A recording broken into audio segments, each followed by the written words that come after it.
महारानी के रूप में उनके वर्ण के आज नियम ये शास्त्र ये बताते हैं कि तुलसी महारानी का वर्ण जो आज हुआ था वो देवठान एकादशी पे हुआ था। तो देवठान एकादशी है, विवाह हो रहा है और अब हमें क्या करना है, कन्या के लिए दान करना है। कभी तुम लोग सोचते हो कि हम कन्या दान कर रहे हैं, तो कन्यादान जब कन्या नहीं है तो दान क्या करोगे? एक भी तुलसी का पौधा तो लाए नहीं तो दान क्या करोगे? तो इसलिए कन्यादान नहीं कर रहे हो। कन्यादान सिर्फ एक बार होता है, बार बार एक ही चीज दान करके वापस कैसे कर सकते हो भाई? तो फिर हम लोग अदर लोग क्या करते हैं, कन्या के लिए दान करते हैं। किसके लिए? कन्या के लिए दान करते हैं। ये सेम विवाह का भी एक प्रोसेस है। माता पिता पहले कन्यादान कर देते हैं, उसके बाद अड़ोसी पड़ोसी इत्यादि जो भी होते हैं, कोई जेवर, कोई रुपया, कोई पैसा, कोई थाली, कोई बर्तन इत्यादि सब कुछ करते हैं ना। कहते पंडित जी हमारा कन्यादान करो। अब पंडित जी ने संकल्प बोल दिया कन्यादान का, तो तुम कन्या कहां से लेकर आओगे? इसीलिए प्रयास करो कि एक बार कन्यादान का संकल्प होता है, पाणी ग्रहण का संकल्प होता है, उसका अधिकार केवल माँ बाप को होता है। दूसरा अधिकार किसको होता है? जो कन्या को गोद ले लेते हैं उनको भी होता है। तीसरा अधिकार किसको होता है? ननिहाल पक्ष में मामा और मामी को भी होता है ना। तो अदर लोग फिर क्या करते हैं? अदर लोग कन्या के लिए जो कुछ भी जिनसे बन पड़ता है वो सब कन्या के लिए दान करते हैं। अब लोग जान नहीं पाते तो कहते हैं कन्यादान, लेकिन वास्तविक रूप से वो होता है कन्या के लिए दान। समझ गए मेरी बात? हम कई बार विवाह करवाने जाते हैं तो खैर बंद कर दिए हैं, नहीं कई बार हम विवाह करवाने जब जाते हैं तो 10 रुपए जो रखेंगे हाथ में वो भी कहेंगे कि पंडित जी कन्यादान का संकल्प बोलो। अब पंडित जी ने कन्यादान का संकल्प यदि बोल दिया आपके गोत्र से और आपके नाम से, तो कहां से कन्या दोगे भाई? और अगर नहीं दे रहे हो तो तुम कर्जदार हो गए। वहां क्या हो गए? कर्जदार हो गए, ऋणी हो गए। और वो ऋण कब कहां किस रूप में चुकाना पड़े कोई नहीं जानता है। इसलिए जो आप दे रहे हो, जितना आप दे रहे हो, बहुत लोगों ने और सुना होगा, बहुत लोग क्या सुने हैं, 5 लोग आगे जो बैठे हैं आहुति डालते हैं स्वाहा, और जो पीछे बैठे हैं उनका न उनके पास सामग्री है न उनके पास अग्नि है, वो भी बोलते हैं स्वाहा स्वाहा स्वाहा। अरे जब तुम कुछ दे ही नहीं रहे हो तो क्या स्वाहा कर रहे हो? आप जितनी बार नहीं, जितनी बार खाली हाथ स्वाहा बोल रहे हो उतनी बार आप कर्जदार बनते जा रहे हैं। इसीलिए ये सब छोटी छोटी गलतियां ध्यान रखने वाली चीजें हैं। आपके पास सामग्री हो, आप 100% स्वाहा बोलें। आप अगर कुंड के पास में हो, आप 100% स्वाहा बोलें। लेकिन आप वैसे दूर बैठे हैं तो स्वाहा स्वाहा रटे जा रहे हैं, तो आप अपने पैरों में कुल्हाड़ी मारते जा रहे हैं। ये बहुत ध्यान देने वाली बात है। तो हमें अब क्या करना है?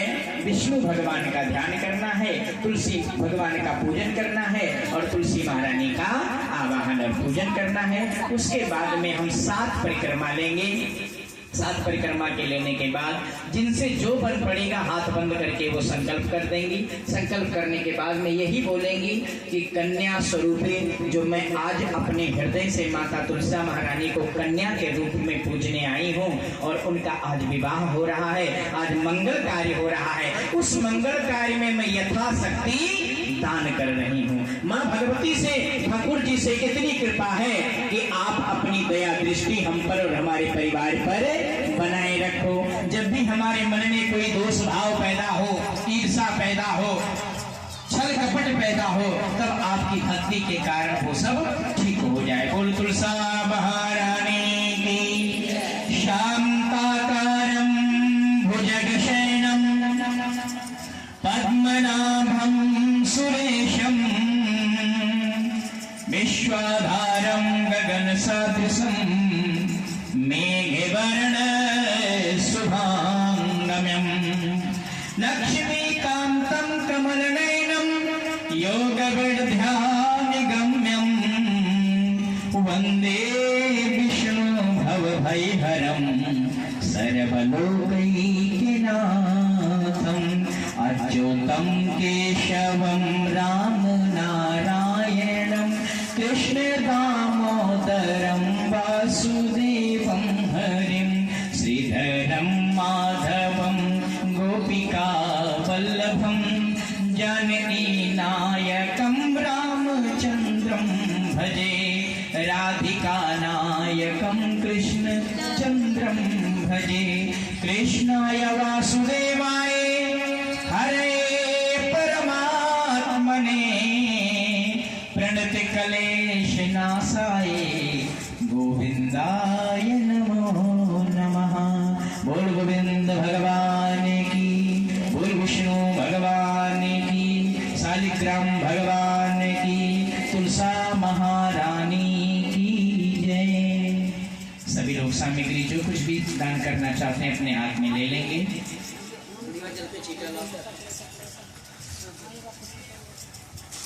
अपनी शक्ति अनुसार अपने हाथ में द्रव्य, स्वर्ण, आभूषण, सीधा सीधा बोलो तो सोना, चांदी, हीरे मोती, जेवरात, कपड़े लत्ते, चुड़िया चुड़की, जो कुछ भी करना हो वही करना है। वो अपने हाथ में ले लिया। और लेने के बाद में मैं संकल्प बोलूंगा। संकल्प में जब संकल्प चले, संकल्प शुरू रहे, तब आपके मन में कोई भी नेगेटिव भाव ना हो, ये बहुत ध्यान रखना। दान करते समय और तीर्थ करते समय छल कपट ईर्षा त्याग करके करना चाहिए। ये एक भागवत में कथा आता है कि जब पांडव जीत गए, पांडव जब जीत गए तो अश्वमेव यज्ञ का रचना, अश्वमेव यज्ञ ठाना। तो अश्वमेव यज्ञ ठाना तो उसमें नियम ये था कि हमारे राज्य में कोई भी भूखा नहीं रहे। एक भी व्यक्ति यदि भूखा रह गया तो यज्ञ पूरा नहीं होगा। बहुत ध्यान से सुनना। एक भी व्यक्ति यदि भूखा रह गया तो वो यज्ञ नहीं पूरा होगा।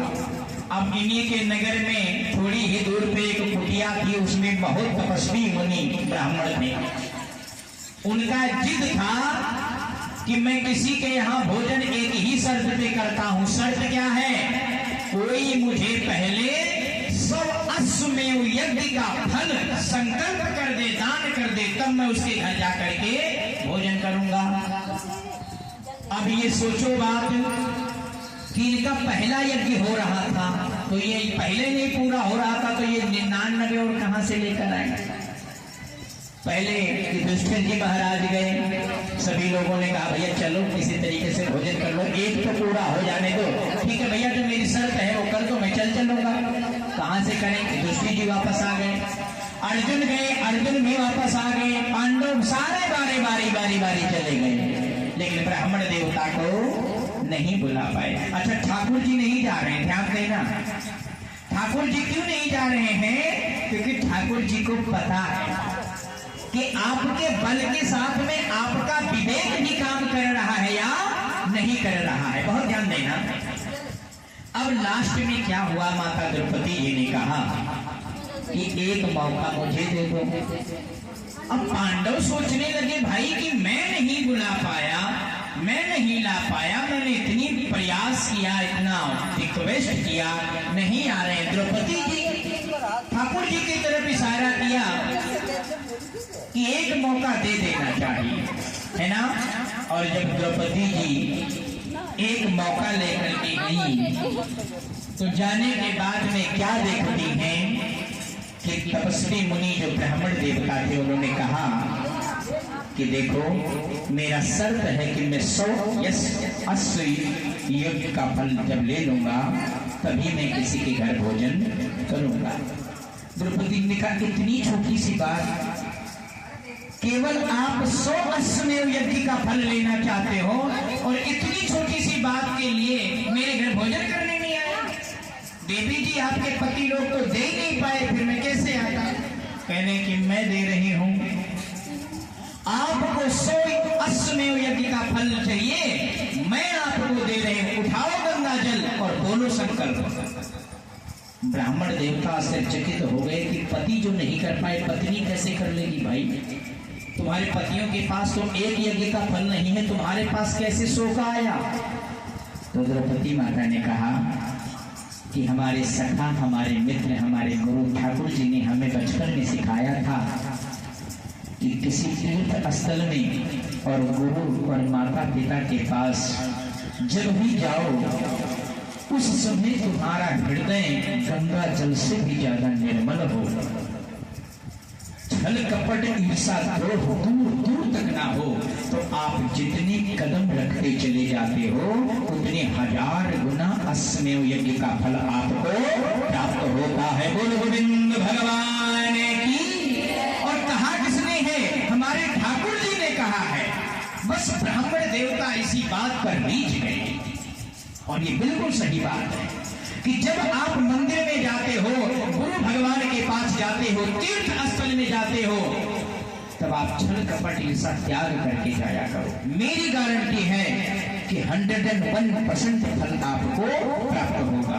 ब्राह्मण देवता इसी बात पर रीझ गए और कहा द्रौपदी माता ने कि उठाओ गंगा जल और ले लो सो यज्ञ का फल और हमारे घर चल करके भोजन करो। इसी बात पर सो यज्ञों का फल उनको संकल्प होता है, क्योंकि वो 1000 कदम रख करके गई थी, तो उनका तो 900 शेष बचा हुआ था, ये 100 का लिए हैं। सोचो बात। और फिर जाकर के ब्राह्मण देवता माता द्रौपदी के कहने पर भोजन करते हैं और फिर पांडवों का अश्वमेव यज्ञ सफल होता है। बोल गोविंद भगवान की। बोल राधा रानी सरकार की। बोल तुलसा महारानी की जय। सभी लोग जिनको जो भी संकल्प करना है तुलसा महारानी के कन्यादान के स्वरूप में अपने हाथ में ले लेंगे और भगवान का ध्यान करेंगे।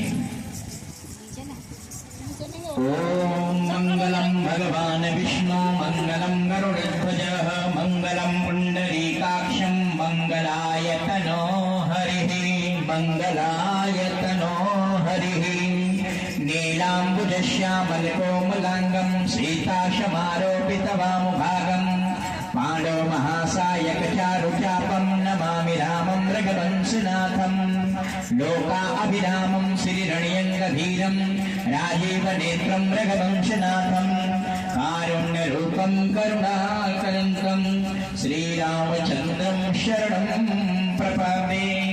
आप लोग अपने हाथ में लेना क्या क्या है ध्यान देंगे। अक्षत लेना है, जो आज लेना नहीं है अक्षत की जगह पे आप पुष्प ले सकते हैं, द्रव्य ले सकते हैं। द्रव्य के बाद में गंगा जल जरूर ले लेंगे, क्योंकि अभी आपने कार्तिक में कथा सुना था कि शुक्राचार्य जी गंगा जल ही नहीं गिरने दे रहे थे कथा में राजा बलि के यहाँ, है ना। तो गंगा जल बहुत जरूरी है। जो आपके पास में पात्र में जल है वो गंगा जल है। और अब हम अपने तन मन धन से भगवान को याद करते हुए संकल्प करेंगे। ओम विष्णुर श्रीमद्भगवतो महापुरुषस्य विष्णुराज्ञाः प्रथमानस्य अद्य श्री ब्राह्मणोत्पत्ति अपराधे श्रीसुते वाराकल्पे वैवन्तरी अष्टादशतमे कलयुगे कल्पप्रथम चरणे जम्बूद्वीपे भारतभूलोके भारतवर्षे भारतखण्डे आर्यावर्ते देशान्तर्गते अभिमुक्त वाराणसी क्षेत्रे महासंतानार्थे गौरी मुखे त्रिकांड विराजते भागीरथ्यायां पश्चिमे दिग्वामे विक्रमादित्य बौद्धा अवतारे त्रिभवति संवत्सरेण मध्याह्ने तदुपरान्ते मध्याह्ने अमुखते पूजते यस्य देवाः तदुपरान्ते अमुक राशि स्त्रोषु सूर्यचंद्र राशि स्थितो है यस्य गणगुण विशेषण विशेषायामहं तदुपरान्ते यत् देवादि पूजते यस्य पित शनिवार वासरे कार्तिक मासे शुक्ल पक्षे देवठानी एकादशी प्रबोधनी एकादशी ही नामोहम कार्तिक मासे मुख्य स्थितो देवराजे गुरु शेषु गृहेषु यथायथम राशि सताम संशेषु एवं गण गृह गुण गण विशेषण विशेषायाम शुभ पूर्ण तिथौ अमुक गोत्र। सभी लोग अपना गोत्र जरूर ले लेंगे। अमुक गोत्र उच्चारयति अमुक नाम अपना नाम जरूर ले लेंगे। तद उपरांते अमुक नामोहम सह कुटुंब का मतलब पूरे परिवार के कल्याण के लिए सह कुटुंब सह परिवार सोहम मम मनः श्रुत अस्मृत पुराणोक्त फल प्राप्त्यर्थम ऐश्वर्य वृद्ध्यर्थम आप्राप्त लक्ष्मी प्राप्त चिरकाल संरक्षणार्थाय सकल कामना सिद्ध्यार्थे लोके सभाए राजद्वारे सर्वत्र यथो विजय लाभादि प्रत्यर्थार्थे इह जन्मानि, अब ये मैं कह रहा हूं इस जन्म में भी और इस जन्म के पुण्य से उस जन्म में भी, इह जन्मानि जन्मांतरे वा सकल दुरी प्रत्यर्थे समस्त व्याधि पीड़ा मृत्यु परिहार द्वारा आयु आरोग्य प्रत्यर्थम परिवार सुख शांति समृद्धि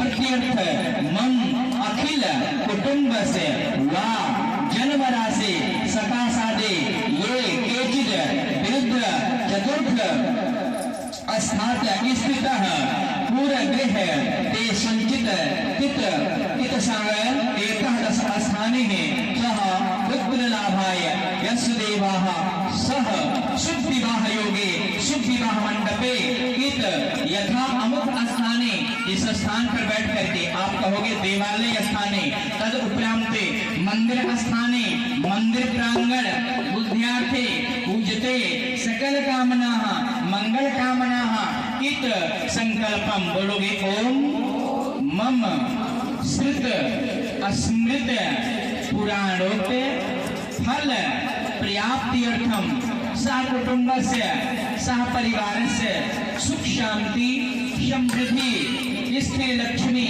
शत्रु पराजय धन धान्य वृद्ध्यर्थम मम यथाशक्ति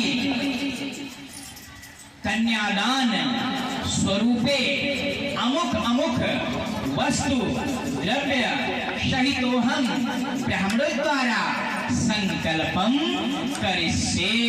चढ़ा दो ओम जयाग्रतो दूरिमुदयित दैवं तदुसुतस्याः तथैवेति दूरं ममं ज्योतिरेकं तन्मे मनः शिव संकल्पमस्तु शिव संकल्पमस्तु शिव संकल्पमस्तु।